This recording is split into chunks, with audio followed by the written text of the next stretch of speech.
പ്രിയമുള്ളവരെ, ഉയിർപ്പുകാലം 7-ാം ഞായറാഴ്ചയിലേക്ക് നാം പ്രവേശിക്കുകയാണ്. ഈശോയുടെ സ്വർഗ്ഗാരോഹണത്തിന് ശേഷം പെന്തക്കോസ്ത തിരുനാളിനൊരുങ്ങുന്ന സഭയുടെ തീക്ഷ്ണമായ പ്രാർത്ഥനാ ദിനങ്ങളിലൊന്നാണ് ഈ ഞായറാഴ്ച. വിശുദ്ധ ലൂക്കായുടെ സുവിശേഷം 24-ാം അധ്യായം 44 മുതൽ 53 വരെയുള്ള തിരുവചനങ്ങളിൽ വിശുദ്ധ ലൂക്ക, നമുക്കറിയാം, ചിത്രകാരനും ചരിത്രകാരനുമായ വിശുദ്ധ ലൂക്കായുടെ സുവിശേഷം എല്ലാ കാര്യങ്ങളും സൂക്ഷ്മമായി പരിശോധിച്ച് ക്രമമായി എഴുതിയ ഒരു സുവിശേഷമാണെന്നാണ് ഈ സുവിശേഷത്തിന്റെ 1-ാം അധ്യായത്തിൽ 3-ാം വാക്യത്തിൽ അദ്ദേഹം പറയുന്നത്. സുവിശേഷത്തിന്റെ ഏറ്റവും അവസാനത്തെ അധ്യായം, അതോടൊപ്പം തന്നെ വിശുദ്ധ ലൂക്ക തന്നെ എഴുതിയ അപ്പസ്തോല പ്രവർത്തനങ്ങളിലേക്ക് നയിക്കുന്ന ഒരു വിജാഗിരി പോലെയുള്ള അവസാന ഭാഗം ആണ് നമ്മൾ ശ്രവിക്കുന്നത്. വിശുദ്ധ ലൂക്കായുടെ സുവിശേഷം 24-ാം അധ്യായം വളരെയേറെ പ്രധാനപ്പെട്ട, ഇന്നും നാം അനുഷ്ഠിക്കുന്ന പല കർമ്മങ്ങളുടെയും അടിസ്ഥാനമായിരിക്കുന്ന ഒരു അധ്യായമാണ്. ഈശോ മിശിഹായുടെ ഉയിർപ്പിനെ കുറിച്ചുള്ള പ്രതിപാദനത്തിന് ശേഷം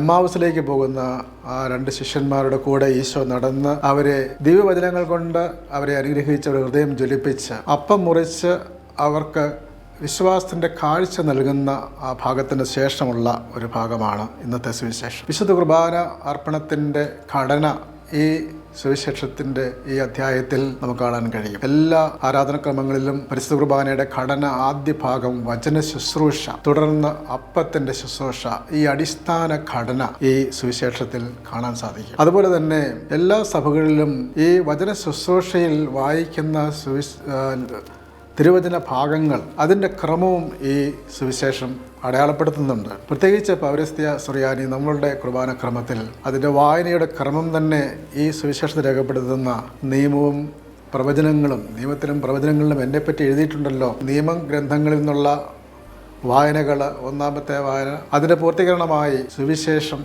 അതായത് ഹിസ്റ്റോറിക്കൽ ഓർമ്മയാചരണ ഗ്രന്ഥങ്ങൾ, അനംനേസിസ് വായനകൾ, അനംനെറ്റിക് റീഡിംഗ് എന്ന് പറയും. അതിനുശേഷം 2-ാമത്തെ വായന എപ്പോഴും പ്രവാചക ഗ്രന്ഥങ്ങളിൽ നിന്നുള്ളതാണ്.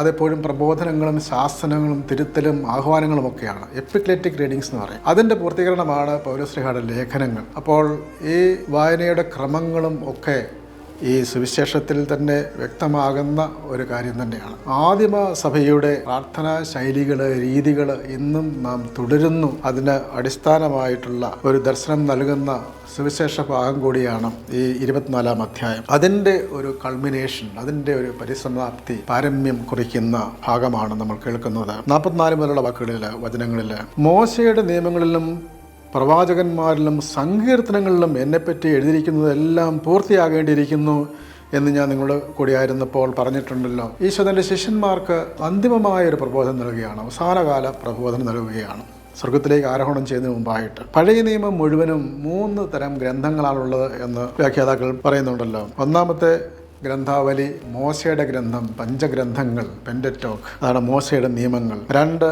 പ്രവചന ഗ്രന്ഥങ്ങൾ, നിവ്യ എന്ന് പറയുന്ന ഗ്രന്ഥങ്ങൾ. 3-ാമത്തേതാണ് എഴുത്തുകൾ, കെത്തുബീം. അതിൽ പ്രത്യേകിച്ച് സങ്കീർത്തനങ്ങൾ ഈശോയുടെ പ്രാർത്ഥനകളായിരുന്നു. കുരിശിൽ കിടക്കുമ്പോൾ സങ്കീർത്തനങ്ങൾ ആണ് ചൊല്ലുന്നത്. ചില പണ്ഡിതന്മാർ പറയുന്നുണ്ട്, സങ്കീർത്തനങ്ങൾ ബൈബിളിൽ കാണുന്നത് മാത്രമല്ല, അതിൽ കൂടുതലും അവിടുന്ന് പ്രാർത്ഥനയായിരുന്നു. കുരിശിൽ കിടന്നുകൊണ്ട് സങ്കീർത്തനങ്ങളായിരുന്നു ചൊല്ലിക്കൊണ്ടിരുന്നതാണ്. സങ്കീർത്തനങ്ങൾ ഈശോയെക്കുറിച്ചുള്ള പ്രവചനങ്ങൾ, ഈശോയെക്കുറിച്ചുള്ള പ്രാർത്ഥനകളാണ്. ഈശോയെക്കുറിച്ചുള്ള പ്രാർത്ഥനയാണ്, ഈശോയുടെ പ്രാർത്ഥനയാണ്, ഈശോയോടുള്ള പ്രാർത്ഥനയാണ്. അപ്പോൾ അങ്ങനെ പഴയ നിയമ ഗ്രന്ഥങ്ങൾക്കെല്ലാം അർത്ഥം കൈവരുന്നത് ഈശോയിൽ അത് പൂർത്തീകരിക്കുമ്പോഴാണ്. അതുകൊണ്ട് യോഹന്നാന്റെ സുവിശേഷം 5-ാം അധ്യായം 39-ാം വാക്യത്തിൽ അവിടുന്ന് പറയുന്നുണ്ട്, വിശുദ്ധ ഗ്രന്ഥങ്ങൾ, തിരുവെഴുത്തുകൾ എന്നെക്കുറിച്ച് സാക്ഷ്യം നൽകുന്നു. അപ്പോൾ പഴയ നിയമ ഗ്രന്ഥങ്ങൾക്ക് പൂർണ്ണിമ കൈവരുന്നത് ഈശോയിലൂടെയാണ്. ആ കാര്യമാണ് ഈശോ അവരോട് അവതരിപ്പിക്കുന്നത്. ഈ പഴയ നിയമ ഗ്രന്ഥങ്ങൾ വായിക്കുമ്പോൾ ഈ ഒരു ദർശനത്തോടു കൂടി വായിക്കണം.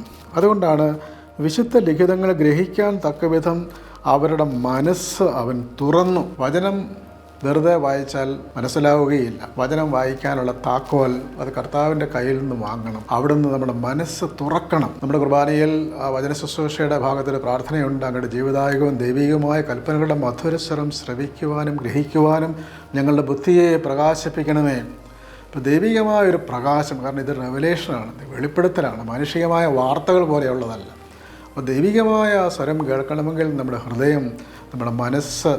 അതുകൊണ്ടാണ് സുവിശേഷത്തിൽ തന്നെ, ഇതേ സുവിശേഷത്തിൻ്റെ അവർ പറയുന്നുണ്ട്, വഴി വെച്ച് തിരുലേഖങ്ങൾ വായിച്ചപ്പോൾ നമ്മുടെ ഹൃദയം ജ്വലിച്ചിരുന്നില്ലേ, 24:33. അപ്പോൾ വചനം ശ്രവിച്ച് ഹൃദയം ജ്വലിക്കണമെങ്കിൽ ഈശോ നമ്മുടെ ഹൃദയത്തെ, നമ്മുടെ മനസ്സിന് തുറക്കണം. അങ്ങനെ വിശുദ്ധ ലിഖിതങ്ങൾ ഗ്രഹിക്കുവാൻ തക്കം മനസ്സ് തുറന്നു. അതിനുശേഷം കർത്താവ് പറയുന്ന വാക്കുകൾ ആദിമ സഭയുടെ കരിഗ്മ, പ്രഘോഷണത്തിൻ്റെ ഉള്ളടക്കം എന്താണ് പ്രഘോഷിക്കേണ്ടത്, അതാണ് ആ കരിഗ്മയാണത്. ആ പ്രഘോഷണം പ്രത്യേകിച്ച് വിജാതീയ ലോകത്തിന്, ജനതകളുടെ ഇടയിൽ കർത്താവിൻ്റെ സുവിശേഷം പ്രസംഗിക്കണം. അതിൻ്റെ ഉള്ളടക്കം എന്താണ്? അതാണ് മിശിഹ സഹിക്കുകയും 3-ാം ദിവസം മരിച്ചവരിൽ നിന്ന് ഉയർത്തെഴുന്നേൽക്കുകയും ചെയ്യണം. പാപമോചനത്തിനായുള്ള അനുതാപം അവൻ്റെ നാമത്തിൽ ഓർസലമിൽ ആരംഭിച്ച് എല്ലാ ജനതകളോടും പ്രഘോഷിക്കേണ്ടിയിരിക്കുന്നു. ഇതാണ് ഈ കരിഗ്മ. ഈശോ മിശിഹായുടെ പീഡാനുഭവവും മരണവും ഉത്ഥാനവും അത് നിങ്ങൾ പ്രഘോഷിക്കണം. പാപമോചനത്തിനുള്ള അനുതാപം അവൻ്റെ നാമത്തിൽ ഓർസലമിൽ ആരംഭിച്ച എല്ലാ ജനതകളോടും, സകല ജനതകളോടും ഇത് പ്രഘോഷിക്കണം. അപ്പോസ്തല പ്രവർത്തനം 1:8 പറയുന്നുണ്ട്, നിങ്ങൾ ജെറുസലേമിലും സമറിയായാലും ലോകത്തിൻ്റെ അതിർത്തികൾ വരെ എൻ്റെ സുവിശേഷം പ്രസംഗിക്കണം. സുവിശേഷ പ്രഘോഷണത്തിൻ്റെ ഉള്ളടക്കം എന്താണ്? സ്ക്രിപ്ചറലായിരിക്കണം, ദൈവവചന അധിഷ്ഠിതമായിരിക്കണം. പ്രഘോഷകൻ സ്വയം പ്രഘോഷിക്കുകയോ എന്തെങ്കിലും കഥകൾ പറയുക, എന്തെങ്കിലും കാര്യങ്ങൾ ജനങ്ങളുടെ ജിജ്ഞാസ ഉണർത്തുന്ന കാര്യങ്ങൾ പറയുക, അതല്ല. അതിനുപരിയായി വചനമാണ് പ്രഘോഷിക്കേണ്ടത്. അപ്പോസ്തല പ്രവർത്തി 26-23 പൗലോസ് പറയുന്നുണ്ട്, ഈ കർത്താവിൻ്റെ ദിവ്യ രഹസ്യങ്ങളാണ് ഞാൻ പ്രഘോഷിക്കുന്നത്. ഈശോ മിശിഹായുടെ പീഡാനുഭവവും മരണവും ഉത്ഥാനവും കർത്താവിൻ്റെ ആ ദൈവികമായ കൃപയാണ് പ്രഘോഷിക്കുന്നത്. വചനം പ്രഘോഷിക്കുക, ജെറുസലേമിൽ ആരംഭിച്ച് സകല ജനതകളോടും സുവിശേഷം അറിയിക്കുക എന്നുള്ളതാണ്. ഇങ്ങനെ എഴുതപ്പെട്ടിരിക്കുന്നു, മിശിഹ സഹിക്കുകയും 3-ാം ദിവസം മരിച്ചവരിൽ ഉയർക്കുകയും ചെയ്തിരിക്കുന്നു. ഈശോ മിശിഹ എവിടെ എഴുതിയിരിക്കുന്നു? ഈ സഹനവും ഉയർപ്പും പഴയ നിയമത്തിൽ തന്നെ യെശയ്യായുടെ പുസ്തകത്തിൽ സഹനദാസൻ എന്നുള്ള പുസ്തകങ്ങൾ 43 മുതലുള്ള അധ്യായങ്ങൾ, അതുപോലെ തന്നെ സങ്കീർത്തനങ്ങളിൽ ഈശോയുടെ മരണത്തെക്കുറിച്ച്, പീഡാനുഭവത്തെക്കുറിച്ച് സൂചിപ്പിക്കുന്നുണ്ട്. അതുപോലെ തന്നെ 3-ാം ദിവസം ഉയർത്തെഴുന്നേൽക്കുമെന്ന് തിരുവെഴുത്തിൽ പല സ്ഥലങ്ങളിൽ പറയുന്നുണ്ട്. ഹോശയ 6:1-3 വരെ 3-ാം ദിവസത്തിന് പ്രാധാന്യം. എസ്തേർ തൻ്റെ രാജാവിൻ്റെ അടുത്ത് ചെന്ന് ആ രാജാവിൻ്റെ അടുത്തേക്ക് വന്ന് ആ രക്ഷ പ്രഘോഷിക്കുന്നത് അത് 3-ാം ദിവസമാണ്. യോനായുടെ ഗ്രന്ഥം നമുക്കറിയാം, 3-ാം ദിവസം മത്സ്യത്തിൻ്റെ ഉള്ളിൽ നിന്നും 3-ാം ദിവസം പുറത്തേക്ക് വരുന്നു. ഈശോ തന്നെ അത് സൂചിപ്പിക്കുന്നുണ്ടല്ലോ. ഹെസക്കിയ രാജാവ് സുഖപ്പെടുത്തുന്നത് 3-ാം ദിവസമായിട്ടാണ്. 2 രാജാക്കന്മാർ 20-ാം അധ്യായത്തിൽ. സർവോപരി അബ്രാഹത്തിൻ്റെ ബലി 3-ാം ദിവസമാണ് ബലിയർപ്പിക്കുന്നത്. 3-ാം ദിവസം ആ ബലിയർപ്പണത്തിൽ തൻ്റെ പുത്രൻ്റെ പകരം കുഞ്ഞാടിനെ ബലിയർപ്പിക്കുന്നു. അത് ഈശോയുടെ ബലിയുടെ സൂചകമാണ്.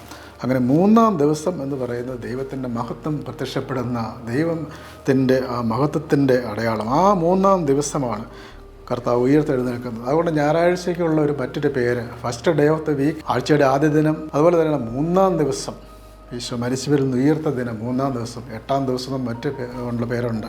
അപ്പോൾ അങ്ങനെ കർത്താവ് ഈശോ മിശിഹായുടെ ഈ പാഷൻ സ്റ്റേറ്റ്മെൻറ്റ് ആദ്യമായി അത് ഈ അധ്യായത്തിൽ തന്നെ 4 പ്രാവശ്യം ആവർത്തിക്കുന്നുണ്ട്. ഈശോയുടെ പീഡാനുഭവത്തെക്കുറിച്ച്. അതുപോലെ തന്നെ കർത്താവിൻ്റെ പീഡാനുഭവ പ്രവചനങ്ങൾ നമുക്ക് ഈ സുവിശേഷത്തിലും മറ്റ് സുവിശേഷത്തിലും കാണാൻ സാധിക്കും. അത് കർത്താവിൻ ഈശോ മിശിഹ സഹിക്കുകയും മരിക്കുകയും സർവ്വജനങ്ങൾക്കും വേണ്ടി അവിടുന്ന് ഉയർത്തെഴുന്നേൽക്കുകയും ഈ ദൗത്യം പാപമോചനത്തിനായി അവിടുന്ന് നൽകിയ ആ രക്ഷയുടെ ബലിയിൽ നൽകുന്ന ആ വിമോചന ദൗത്യം, ആ പാപമോചനത്തിനുള്ള അനുതാപം അവൻ്റെ നാമത്തിൽ യെരൂശലേമിൽ ആരംഭിച്ച് മാമോദീസ വഴി ആ സുവിശേഷം സ്വീകരിച്ച് ആ ദൈവിക സഭയിലേക്ക് ഉൾച്ചേരണം.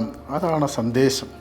ഈ സന്ദേശം എല്ലായിടത്തും പ്രഘോഷിക്കണം, സകല ജനതകളോടും പ്രഘോഷിക്കണം.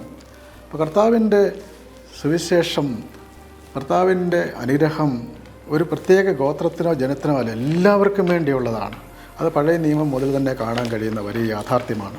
ഇന്നത്തെ 1-ാമത്തെ വായനയിൽ ഉൽപ്പത്തി പുസ്തകം 28-ാം അധ്യായം, യാക്കോബിൻ്റെ ആ സ്വപ്നം, യാക്കോബ് ബേർഷബായിൽ നിന്ന് ഹാറാനിലേക്ക് പോകുമ്പോൾ ബേഥേൽ എന്ന് പറയുന്ന സ്ഥലത്ത് ഉണ്ടാകുന്ന ആ സ്വപ്നം, അവിടെ എന്താണ് കാണുന്നത്? അവിടെ ദൈവത്തിൻ്റെ ഒരു ദർശനം ഉണ്ടാകുകയാണ്. സ്വർഗ്ഗത്തിലേക്കുള്ള ഗോവണി, മാലാഖമാർ അവിടുന്ന് കയറുകയും ഇറങ്ങുകയും ചെയ്യുന്നു. ഞാൻ നിൻ്റെ പിതാവായ അബ്രാഹത്തിൻ്റെയും ഇസ്ഹാക്കിൻ്റെയും ദൈവമായ കർത്താവാണ്. 28:13. എന്നിട്ട് പറയുകയാണ്, എണ്ണമറ്റവരായ ഭൂമിയിലെ പൂഴി പോലെ എണ്ണമറ്റവരായി നിൻ്റെ സന്തതികൾ എല്ലായിടത്തും എത്തും, വ്യാപിക്കും. നിന്നിലൂടെ നിൻ്റെ സന്തതികളിലൂടെയും ഭൂമിയിലെ സകല ഗോത്രങ്ങളും അനുഗ്രഹിക്കപ്പെടും, എല്ലാ മനുഷ്യരെയും. അപ്പോൾ അങ്ങനെ ഒരു വിശ്വ ദർശനമാണ് കർത്താവിൻ്റെ വചനത്തിൽ നമ്മൾ കാണുന്നത്. സകല ജനത്തെയും രക്ഷിക്കുവാൻ നിന്നിലൂടെ രക്ഷിക്കുകയാണ്. ആ ദൈവികമായ ദർശനം ലഭിച്ച സ്ഥലം സ്വർഗീയമായൊരു സ്ഥലമാണ്. അതുകൊണ്ടാണ് അദ്ദേഹം പറയുന്നത്, ഈ സ്ഥലം എത്ര ഭയാനകം, ഇത് ദൈവത്തിൻ്റെ ഭവനമല്ലാതെ മറ്റൊന്നുമല്ല, സ്വർഗത്തിൻ്റെ കവാടമാണിത്. നമ്മുടെ ഓരോ കുർബാനയിലെ ഓശാനയ്ക്ക് ശേഷമുള്ള കൂശാപ്പ പ്രാർത്ഥനയിൽ ഈ വാക്യങ്ങൾ ചേർത്തിട്ടുണ്ട്. അപ്പോൾ ഈ ദൈവത്തിൻ്റെ സകല ജനങ്ങൾക്ക് വേണ്ടിയുള്ള രക്ഷയുടെ ആ ഒരു വചനം പ്രഘോഷിക്കപ്പെടുകയാണ് ഇവിടെ. അതുപോലെ തന്നെ രണ്ടാമത്തെ വായനയിലേക്ക് കടക്കുമ്പോൾ മിഖായുടെ ആ പുസ്തകത്തിൽ നിന്ന് വായിക്കുന്നുണ്ട് നമ്മൾ. അവിടെയും സകല ജനതകളുടെയും രക്ഷ സിയോനിൽ നിന്നും ആരംഭിക്കുന്നു. യെരുശലേം സകല ജനങ്ങളുടെയും രക്ഷ ആരംഭിക്കുന്നു. മല ശൃംഗങ്ങൾക്ക് മുകളിൽ കർത്താവിൻ്റെ ആലയം സ്ഥാപിക്കപ്പെടും, കുന്നുകൾക്ക് മുമ്പിൽ അത് ഉയർത്തപ്പെടും. മിഖ 4:1-2. യാക്കോബിൻ്റെ ദൈവത്തിൻ്റെ ഭവനത്തിലേക്ക് പോകാമെന്ന് എല്ലാവരും ജനതകൾ പറയും. ജനതകൾ അവിടത്തേക്ക് പ്രവഹിക്കും, നമുക്ക് അവിടുത്തെ വഴിയിലൂടെ നടക്കാം. 3-ാം വാക്യം, നിയമവും സിയോനിൽ നിന്ന് നിയമവും ജെറുസലേമിൽ നിന്ന് കർത്താവിൻ്റെ വചനവും പുറപ്പെടും. അപ്പോൾ വാസ്തവത്തിൽ ഈ സിയോനിൽ നിന്ന് പുറപ്പെടുന്ന കർത്താവിൻ്റെ വചനം, കർത്താവിൻ്റെ നിയമം ഈശോയെക്കുറിച്ചുള്ള പ്രവചനം തന്നെയാണ്. ഈശോ എന്ന് പറയുന്ന കാര്യങ്ങൾ തന്നെയാണ്, അതിലേക്കാണ്. കർത്താവിൻ്റെ ഈ വചനം അനേക ജനതകൾക്കിടയിൽ അവൻ ന്യായം വിധിക്കും. വിദൂരസ്ഥരായ പ്രബല രാജ്യങ്ങൾക്ക് അവൻ വിധിയാളനാകും. മാത്രമല്ല, കർത്താവിൻ്റെ വചനം സ്വീകരിക്കപ്പെടുമ്പോൾ ജനതകളുടെ യുദ്ധത്തിന് വേണ്ടിയുള്ള ത്വര, കലഹവും ദുഷ്ടതയുമെല്ലാം അവസാനിക്കും. അതുകൊണ്ടാണ് 3-ാം വാക്യത്തിൽ, അവർ തങ്ങളുടെ വാളുകൾ കൊഴുവായും കുന്തങ്ങൾ വാക്കത്തിയായും രൂപാന്തരപ്പെടും. അപ്പോൾ യുദ്ധോപകരണങ്ങൾ പണി ആയുധമാക്കി മാറ്റും. മനുഷ്യൻ യുദ്ധങ്ങൾ നടത്തുവാൻ വേണ്ടി, യുദ്ധോപകരണങ്ങൾക്ക് വേണ്ടി കോടിക്കണക്കിന് പണം നഷ്ടപ്പെടുത്തിക്കൊണ്ടിരിക്കുമ്പോൾ, മനുഷ്യ ജീവൻ നഷ്ടപ്പെട്ടു പോകുമ്പോൾ, പാവപ്പെട്ടവർക്ക് വേണ്ടി, വിശക്കുന്നവർക്ക് വേണ്ടിയുള്ള ആഹാരം തയ്യാറാക്കുന്ന ഉപകരണങ്ങൾ ഉണ്ടാക്കുവാൻ അവന് സാധിക്കുന്നില്ല. അപ്പോൾ ഇനിമേലിൽ അവർ യുദ്ധം അഭ്യസിക്കുകയില്ല, ജനത്തിന് മേൽ വാളുയർത്തുകയില്ല. അവരോരുത്തരും താന്താങ്ങളുടെ മുന്തിരിത്തോപ്പിലും അത്തിമര ചോപ്പിലുമായിരിക്കും. അപ്പം സർഗാത്മകമായ നശീകരണമായ പ്രവർത്തനങ്ങളിൽ നിന്നും മരണസംസ്കാരത്തിൽ നിന്നും ജീവൻ്റെ സംസ്കാരത്തിലേക്ക് ജോൺ പോൾ രണ്ടാം മാർപ്പാപ്പ പറയുന്ന ഒരു കാര്യമാണല്ലോ. അങ്ങനെ അവൻ ക്രിയാത്മകമായ കാര്യങ്ങളിലേക്ക് പോകും. എല്ലാ ജനതകളും തങ്ങളുടെ ദൈവത്തിൻ്റെ നാമത്തിൽ ചരിക്കുന്നു. നാം നമ്മുടെ കർത്താവായ ദൈവത്തിൻ്റെ നാമത്തിൽ എന്നേക്കും വ്യാപരിക്കും എന്ന് സൈന്യങ്ങൾ കർത്താവ് അരുളി ചെയ്യുന്നു. അപ്പോൾ ഇതെല്ലാം പൂർത്തിയാക്കുന്നത്, ഈ വചനങ്ങൾ ഈശോ മിശിഹായിൽ പൂർത്തിയാകണം. സകല ജനതകൾക്ക് വേണ്ടിയുള്ള ആ സന്ദേശം അവിടെ നിന്ന് അറിയിക്കണം. അവിടെ സകല ജനതകളിലേക്കും കർത്താവിൻ്റെ വചനം എത്തണം, പ്രഘോഷണം, ആ ദൗത്യം. അപ്പം ആദിമ സഭയുടെ കെരിഗ്മ സകല ജനതകളിലേക്കും കർത്താവിൻ്റെ വചനം എത്തിക്കണം. നിങ്ങൾ ഇവയ്ക്ക് സാക്ഷികളാണ്, പക്ഷെ അതിന് നിങ്ങൾ ഒരുങ്ങണം. എൻ്റെ പിതാവിൻ്റെ വാഗ്ദാനം നിങ്ങളുടെ മേൽ ഞാൻ അയക്കുന്നു. പിതാവിൻ്റെ വാഗ്ദാനം പരിശുദ്ധ റൂഹായാണ്, പരിശുദ്ധാത്മാവിനെ അയക്കുന്നു, നിങ്ങളുടെ മേൽ അയക്കുന്നു. ഉന്നതത്തിൽ നിന്ന് ശക്തി ധരിക്കുന്നതുവരെ നഗരത്തിൽ വസിക്കുവിൻ. അപ്പോസ്തല പ്രവൃത്തി 1-ാം അധ്യായം 4-ാം വാക്യത്തിലും പരിശുദ്ധാത്മാവിൻ്റെ ആഗമനം അഗ്നിനാവുകളുടെ രൂപത്തിൽ അവരുടെ മേൽ വന്നിറങ്ങുന്നത് 2:16-21 വരെ. അങ്ങനെ ഉന്നതത്തിൽ നിന്ന് ശക്തി ധരിക്കുന്നവരെ ഓർസ്ലേമിലായിരിക്കുവാൻ, ദൈവഭവനത്തിലായിരിക്കുവാൻ അവിടുന്ന് ആഹ്വാനം ചെയ്യുകയാണ്.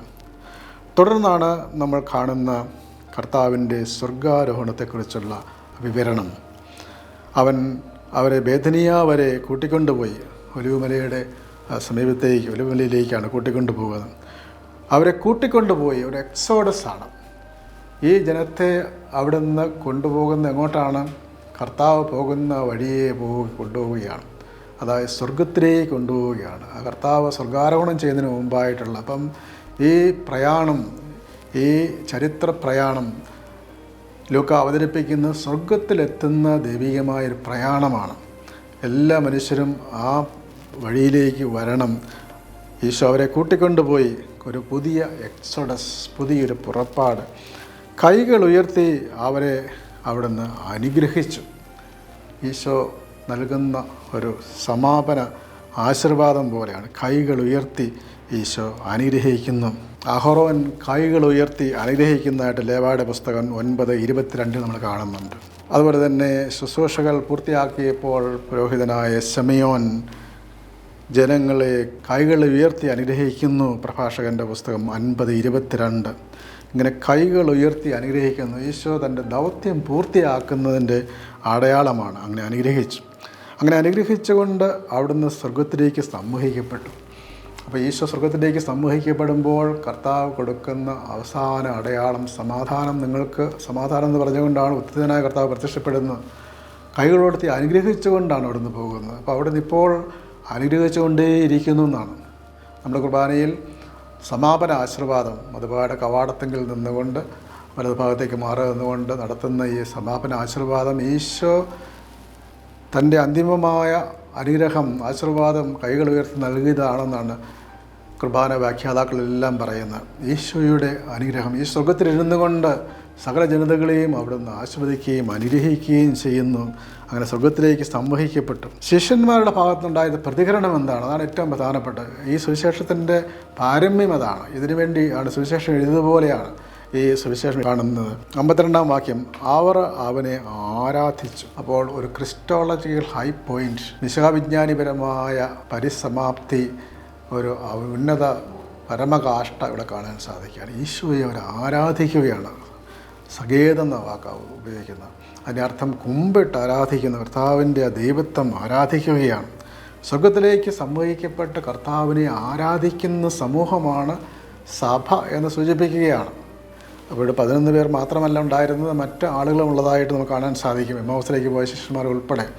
അപ്പോൾ ആദിമസഭയുടെ ഒരു പ്രാർത്ഥനാ നിരതമായ ജീവിതമാണ് സൂചിപ്പിക്കുന്നത്. ഈശോയിൽ വിശ്വസിക്കുന്ന സമൂഹം കൈകളുയർത്തി അനുഗ്രഹിക്കുന്ന ഈശോയെ, സ്വർഗത്തിൽ ഇരിക്കുന്ന ആ ഈശോയെ ആരാധിക്കുകയാണ്, കുമ്പിട്ട് ആരാധിക്കുകയാണ്. അങ്ങനെ ആരാധിക്കുമ്പോൾ ഉണ്ടാകുന്ന മാറ്റം എന്താണ്?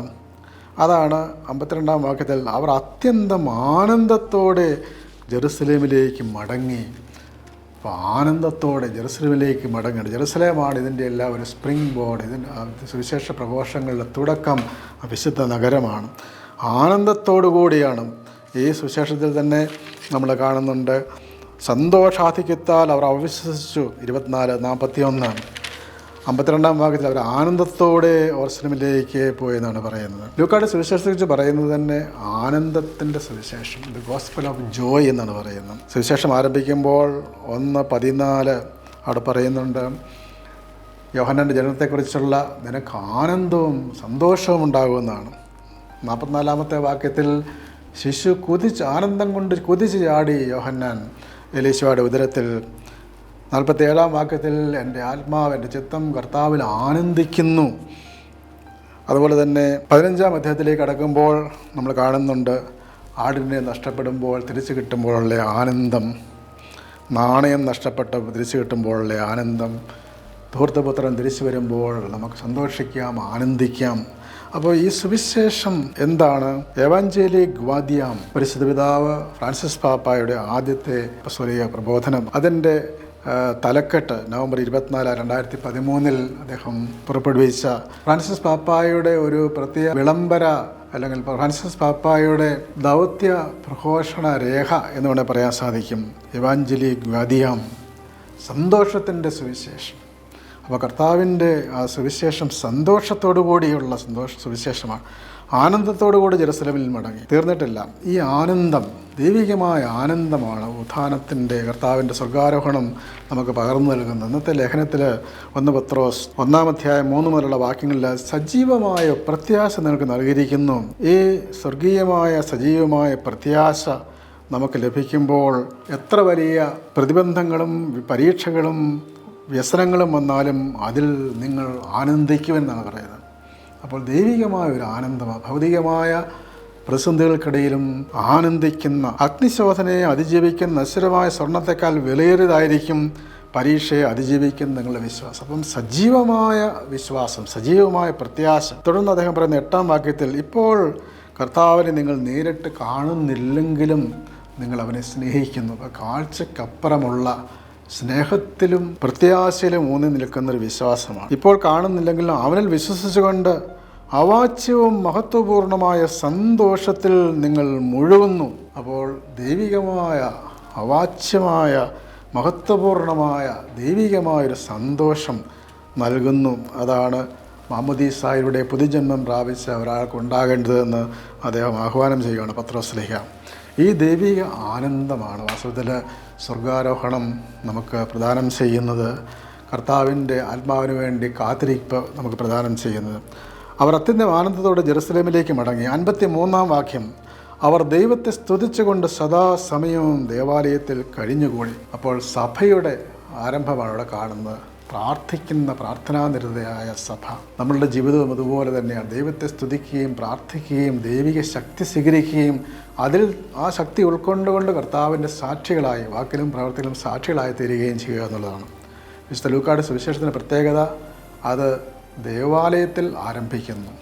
1-ാം അധ്യായത്തിൽ അവസാനിക്കുന്നതും 24-ാം അധ്യായം 51-ാം വാക്യത്തിലും അവസാനിക്കുന്ന ദേവാലയത്തിലാണ്. അതിൻ്റെ അർത്ഥം പ്രാർത്ഥനയിൽ ആരംഭിക്കുന്ന പുതിയ സമൂഹം, പുതിയ ഇസ്രായേൽ, ഒരു പുതിയ യുഗം, എ ന്യൂ ഏജ്, അത് കർത്താവ് സ്ഥാപിച്ചു എന്നാണ്. അങ്ങനെ കർത്താവിൻ്റെ ഹൈ പ്രീസ്റ്റി ബ്ലെസ്സിങ്, സഭയുടെ കത്തോലിക്ക വേദോപദേശ സംഹിത 662-ാം വാക്യത്തിൽ പറയുന്ന കർത്താവ് സ്വർഗ്ഗത്തിൽ നിന്നുകൊണ്ട് നടത്തുന്ന ആ വലിയ ആശീർവാദം, അതാണ് സഭയ്ക്കുടെ ശക്തി. അത് സ്വീകരിച്ച് കർത്താവിനോടുകൂടി ആയിരിക്കുകയും പ്രാർത്ഥനയിൽ മുഴുകുകയും അങ്ങനെ ദൈവികമായ ആനന്ദത്തിൽ സകല പ്രതിരോധങ്ങളെ അതിജീവിച്ച് കർത്താവിന് സാക്ഷ്യം വഹിക്കുകയും ചെയ്യുക എന്നുള്ള വലിയൊരു സന്ദേശമാണ് വിശുദ്ധ ലൂക്ക നമുക്ക് നൽകുന്നത്. അത് സ്വീകരിക്കുവാൻ, കർത്താവ് നമ്മുടെ ഹൃദയങ്ങളെ തുറക്കുവാൻ, ആത്മീയമായ ചൈതന്യം ലഭിക്കുവാനുള്ള കൃപയ്ക്ക് വേണ്ടി പ്രാർത്ഥിച്ചുകൊണ്ട് ഈ ദിവസം നമുക്ക് ആചരിക്കാം. ദൈവം നമ്മെ എല്ലാവരെയും അനുഗ്രഹിക്കട്ടെ.